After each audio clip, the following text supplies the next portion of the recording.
Welcome to Sasi media. இன்றைக்கி நள்ளிரவில் என்ன நடந்தது அப்படின்னா, 10:30 ஓப்பன் பண்ண உடனே அங்கே பார்த்தீங்கன்னா கலையரசன், திவாகர் இவங்கெல்லாம் அந்த 100வது நாள் செலிப்ரேஷன் போணுச்சு. அதில் வந்து கேக்கு வெட்டி எல்லாம் சாப்பிட்டுட்டு இருந்தாங்க. அப்படி சாப்பிட்டு முடித்ததுக்கப்புறமேட்டுக்கு நம்ம திவாகர் வழக்கம் போல் நடிப்பு அரக்கன் அப்படிங்கிறவர் வந்து வாழ்த்துக்களை சொல்லிக்கிட்டு இருந்தார். இந்த நடிப்பு அரக்கன் வீட்டுக்குள்ளே இருக்கேன் அப்படின்னு சொல்லி அந்த மாதிரி அனுப்பும்போது கலையரசன் வந்து 3 பேருக்கு வாழ்த்துக்கள் சொன்னார். ஃபஸ்ட்டு கானா வினோத் நீங்கள் இல்லை அப்படிங்கிறதுல நாங்கள் 100 இது செலிப்ரேட் பண்ணுறோம் அப்படிங்கிற மாதிரி சொல்லிட்டு, கமருதீன், பார்வதி நீங்கள் 2 பேரும் இங்கே இல்லை, உங்களையும் நாங்கள் மிஸ் பண்ணுறோம் அப்படிங்கிற மாதிரி திவாரோட கூட சொல்லலை. ஏன்னா நான் 10:30 பார்க்க ஆரம்பித்தோன்னே இது தான் போயிட்டு இருந்தது.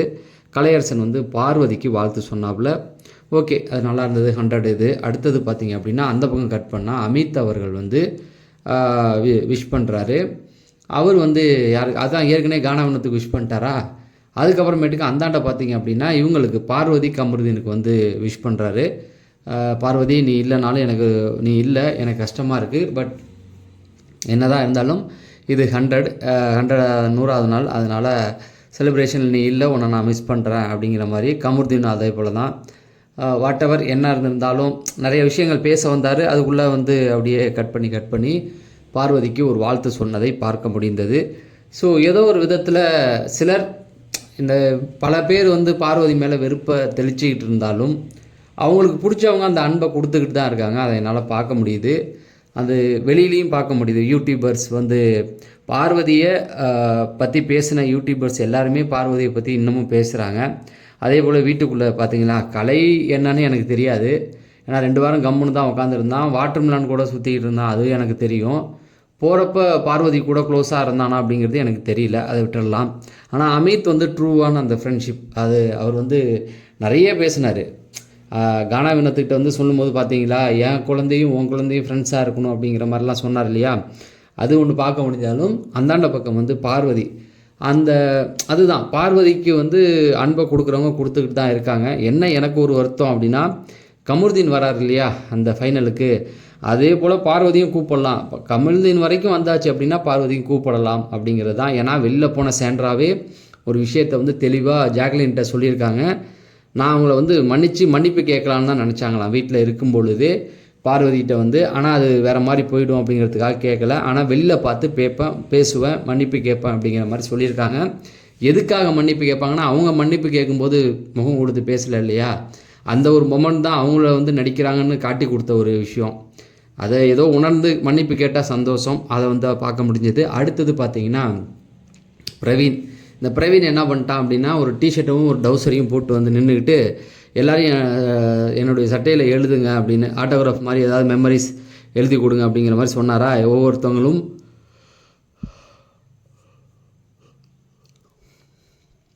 ஒவ்வொருத்தவங்களும் வந்து அவருடைய சட்டையில் வந்து எழுத ஆரம்பித்தாங்க. ஒன்று ஏதோ அவங்களுக்கு பிடிச்ச விஷயத்தை எழுதுனாங்க.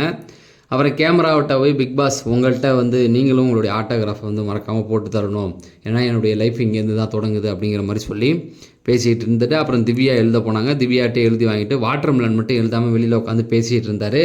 வாட்டர் மிலனும் இவர் கலையரசனும் தெரில, தனியாக ஒதுங்கிட்டாங்க அப்படிங்கிற மாதிரி நல்லாவே தெரிஞ்சுது. அப்புறம் வந்து அவர்கிட்ட கேட்டு எழுத சொன்னாரா, அவர் வரல. அப்போ வந்து சண்டை போட்ட அவரை பிரவீன், நீ மட்டும் இப்படி இருக்க, எல்லாரையும் எழுதிட்டாங்களா, கொஞ்சம் வாயா அப்படின்னா, நீ வெளியில் வாயானா, நீ வாயா வந்து எழுதி கூடியா அப்படின்னும்போது கலை வந்து என்ன எழுதினார்னா, அந்த இது எழுதினார்ல, மலைத்துளி அதில் ஊருக்காக ஆடும் கலைஞர் தன்னை மறுப்பானா, அந்த வரியை எழுதி இது பண்ணார்.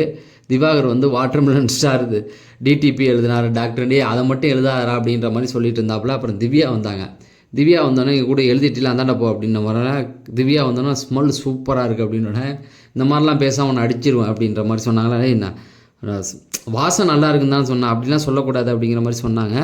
அதாவது அங்கே கூட முடிஞ்சிருச்சு. அந்த பக்கம் பெட்ரூம் பார்த்தா அந்த இடத்துல வந்து சுபிக்ஷா, இவங்க விக்கல்ஸ் விற்கிற சபரியெல்லாம் உட்காந்துருந்த மாதிரி இருந்தது. அந்த இடத்துல வந்து அனிதாவை பற்றி, அவருடைய ஒய்ஃபை பற்றி பேசினாங்க. பிக் பாஸ் டக்குனாங்க அதை வந்து கட் பண்ணி விட்டாப்புல. லைட்டை ஆஃப் பண்ணுறதுக்கு முன்னாடி பிக் பாஸ் வந்து ஒரு ஃபோட்டோவை எடுத்து போட்டார். அந்த 100 டே செலிப்ரேஷனுக்கு வந்து அந்த ஃபோட்டோ எதுனா 100வது நாள், அதாச்சும் 100வது நாளுக்கு குறிக்கிறது தான். எல்லாருமே இருந்த குரூப் ஃபோட்டோ அது வந்து எந்த இடத்துல வந்து இது இருக்குன்னா, அதை சொல்லணுன்னாமே நமக்கு பார்வதியை தான் சொன்னால் தான் உங்களுக்கு ஞாபகம் வரும். வார்டன் வசந்தி இருந்தாங்கல்ல ஸ்கூல் டாஸ்க்கு, அந்த இதை தான் எடுத்து போட்டு காமிச்சாங்க. அதில் பார்வதி இருக்காங்க, எல்லோரும் உட்காந்துருக்காரு. அமிர்தலிங்கமா முத்துலிங்கமா அவரும் உட்காந்துருந்தார். அந்த ஒரு ஃபோட்டோ வந்து எடுத்து போட்டாங்க. அதை போட்டு முடிச்சுட்டு அப்போ ஏதோ சம்திங் விஜய் சேதுபதிக்கும் பிபி டீமுக்கும் ஏதோ முரண்பாடு இருக்குதுன்னு நினைக்கிறேன். இந்த ரெட் கார்டில் பிபி டீம் வந்து கொடுக்க வேணான்னு சொல்லியிருக்காங்க. அவர் விஜய் சேதுபதி கண்டிப்பாக கொடுத்தாகணுன்னு இருக்காரா? அதனுடைய விளைவாக ரெண்டு விதமாக இது பண்ணுறாங்க. ஏன்னா பார்வதி போன உடனே சாண்ட்ராவை தூக்குறாங்க, சாண்ட்ராவை வந்து வீட்டில் உள்ளவங்க எல்லாம் நடிக்கிறாங்கன்னு போட்டு கிழிக்கிறாங்க இல்லையா? இந்த மாதிரியான விஷயங்கள் அங்கே போயிட்டு இருந்தது. அதுக்கப்புறமேட்டுக்கு பார்த்தீங்கன்னா விக்ரம், கனி இவங்க 2 பேருடைய கான்வர்சேஷன். அது வந்து சாண்ட்ராவை பற்றி பேசிக்கிட்டு இருந்தாங்க.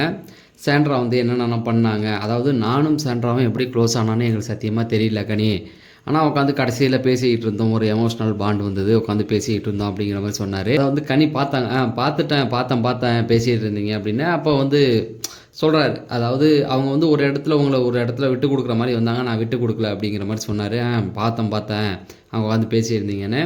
பட் அவங்க வந்து என்கிட்ட உண்மையாக இல்லை, என்னை எதுக்கு அவங்களுக்கு பிடிக்கல அப்படிங்கிறதே தெரியல. ஆரம்பத்துலேருந்து எனக்கு அவங்கள வந்து பிடிக்கிறது இல்லை. ஒவ்வொரு விஷயமா வந்து முன்னுக்கு முறமாக போவோம். என்னை பற்றி ஒரு விஷயம் சொல்லுவாங்க, கேட்பாங்க.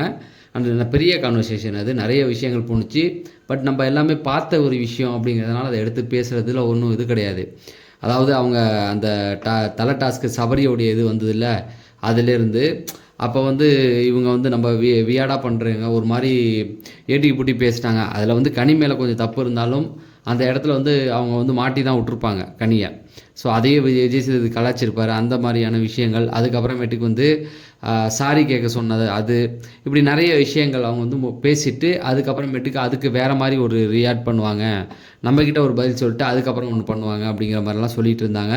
சொன்ன அப்புறம் ஆமாம் கனி, அவங்களுக்கு வந்து உங்களுக்கு சத்தியமாக பிடிக்காது, அவங்களுக்கு இப்போ வரைக்கும் அவங்களை பிடிக்காது, ஆனால் அப்போ அவங்க பேசுனது எல்லாமே வந்து நடிப்பு தான் அப்படிங்கிற மாதிரி ஒரு சில விஷயங்கள் வந்து சொல்லிட்டு போனாங்க. அப்போ நாளைக்கு வரப்போகிறாங்க, கண்டிப்பாக வந்து சில விஷயங்கள் கேட்குறதுக்கு வாய்ப்புகள் இருக்குது. அதுக்கப்புறம் அரோராவுக்கு வந்து ஒரு கிளாரிட்டி ஒன்று கொடுத்தாங்க. நீ வந்து செம புத்திசாலிடினா அரோரா வந்து அதை மட்டும் சொல்லிடாதே, எனக்கு பயமாக இருக்குன்னா, அதெல்லாம் இல்லை, அந்த மணி விஷயத்தை தானே சொல்ல போகிற கானா வினோத் அப்படின்னா, இல்லை அதெல்லாம் கிடையாது, கானா வினோத் பணம் எடுத்துகிட்டு போகிறது அவருடைய, உனக்கும் அவருக்கும், நீ பணம் எடுத்ததுக்கும் அவருக்கும் வந்து எந்த ஒரு பிரச்சனையும் கிடையாது அப்படிங்கிறத சொல்லிட்டு, எனக்கு என்னென்னா அதிர்ச்சி வந்தால் சிரிச்சிருவேண்டி அப்படிங்கிற மாதிரி சொன்னாங்க. அது சிலருக்கு அந்த ஒரு இது இருக்கும், நான் வந்து யாராவது விழுந்தா சிரிச்சிருவேன், அதே போல் தான் உனக்கு தெரிஞ்சவங்களுக்கு அது தெரியும் அரோரா, அதை பற்றி ஏன் நீ வருத்தப்படுற அப்படிங்கிற மாதிரி சொன்னாங்க. இல்லை வெளியில் இந்த வீட்டில் உள்ளவங்கலாம் பேசிகிட்டு இருக்காங்க, அவங்க பேசிட்டு போவாங்க, அதெல்லாம் ஒன்றும் இது கிடையாது, விட்டுடு அப்படின்னும் போது அப்புறமா வந்து கேட்டாங்க, என்னை பற்றி நீ தெரிஞ்சுக்கிட்டேன்னா அதை சொல்லக்கூடாது இங்கே அப்படின்னாங்க. அப்போ விக்கல்ஸ் கேட்டார், அதுதான் சொல்லக்கூடாதுல்ல, என்னதான் சஸ்பென்ஸை தாங்கிக்க முடியாதுல்ல அப்படிங்கிற மாதிரி சொன்னாங்க. அப்போ மூடிட்டு வெளியில் வந்து சொல்கிறேன் அப்படிங்கிற மாதிரி சொன்னாங்க. ஸோ கனியோடைய லென்த்தான அந்த கான்வர்சேஷன் கிட்டத்தட்ட ஒரு அரை மணி நேரத்துக்கு மேலே போச்சு. அந்த அரை மணி நேரத்துமும் சாண்ட்ரா பற்றி, அது அவங்க லைஃப்பில் நடந்தது இல்லையா, அவங்க குழந்தைங்க வந்தது, அந்த குழந்தைங்க வந்துட்டு போனப்போ என் குழந்தைய பற்றி எப்படி பேசுனேன்னு சொன்னது, அப்புறமேட்டுக்கு விஜய் சேதுபதி சாரி கேட்க சொன்னோன்னே சாரி கேட்டது, அதுக்கப்புறமேட்டு சும்மா கேட்கணுன்றதுக்காக கேட்டேன் அப்படிங்கிற மாதிரியான அந்த விஷயம், அப்படி நிறையா. அதுக்கப்புறம் தான் அவங்க நிறைய விஷயம் பேசியிருக்காங்க. இன்னும் மட்டும் உறுதி, இந்த மொத்த எபிசோடுக்குமே வந்து எல்லாருக்குமே துரோகம் பண்ணியிருக்காங்க அப்படிங்கிறது எல்லாருமே கண்டுபிடிச்சிட்டாங்க. ஒவ்வொருத்தவங்களாம் வந்து அடிச்சுக்கிட்டு இருக்காங்க. எல்லார்ட்டையுமே கூட இருந்த கனியாக இருக்கட்டும், எதிரியாக இருந்த கூட இருந்த பார்வதியாக இருக்கட்டும், எதிரியாக இருந்த கனியாக இருக்கட்டும், கூட இருந்த திவ்யாவாக இருக்கட்டும், ஆப்போசிட்டில் இருந்த எல்லாரையும் பின்னாடி ரொம்ப அடிச்சிட்டாங்க. இப்போ சபரிலாம் வெளியில் வந்து பார்த்தானா அந்த ப்ரெஷ்ஷு விஷயத்துக்குலாம் செத்துருவான். அவனுக்கு வந்து ப்ரெஷ்ஷாக வெளியில் போகும்போது ஒரு 50 ப்ரெஷ்ஷு வாங்கி அவனுக்கு கொடுத்து அனுப்பணும் அப்படிங்கிற மாதிரிலாம் நிறைய விஷயங்கள் சொன்னாங்க. பார்த்தா மனசே வெறுத்துருவான். அந்தளவுக்கு நிறைய பின்னாடி எல்லாரையும் பேசி வச்சுருக்காங்க. இப்போ நாளைக்கு வரப்போகிறாங்கன்னு நினைக்கிறேன். இன்றைக்கி வந்து கானா வினோத் இவங்க வர்றது கன்ஃபார்ம் தான். ஸோ என்ன நடக்குது அப்படிங்கிறத பார்ப்போம். மக்களே, இதுக்கப்புறம் போன அப்டேட்டை அடுத்தடுத்த வீடியோக்களில் தந்துடுறேன். இப்போ நான் விடைபெறேன். வீடியோவை லைக் பண்ணுங்கள், ஹை பட்டனை தட்டி விட்டுருங்க அப்படிங்கிறத சொல்லி நான் விடைபெறேன். நன்றி, வணக்கம்.